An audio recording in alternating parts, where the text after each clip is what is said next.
আসসালামু আলাইকুম গাইস। আমার দুইটা আইডি আছে।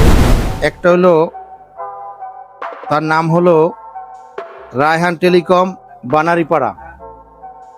আর একটা ইউটিউব চ্যানেল আছে রায়হান টেলিকম বানারীপাড়া। তো এইটা আমার এক বড় ভাই দেখে সে ঢাকা থেকে আমার জন্য দুইটা বই উপহার পাঠাইছে। তো এখন আমরা দেখব যে এই বই দুইটা কি কি।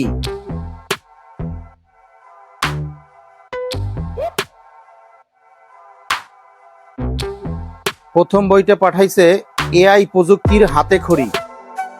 যেহেতু আমার চ্যানেল আছে, আমার খুব উপকার হবে, সেই জন্য মনির ভাই আমাকে সেই ঢাকা থেকে সেই জিনিসটা পাঠাইছে। আর একটা বই হলো এআই এজেন্ট। তো মনির ভাইকে অসংখ্য ধন্যবাদ যে আমার সময় উপযোগী একটা গিফট পাঠানোর জন্য। তো সকলকে আরো ধন্যবাদ জানিয়ে আমি বিদায় নিচ্ছি। আসসালামু আলাইকুম ওয়া রাহমাতুল্লাহ।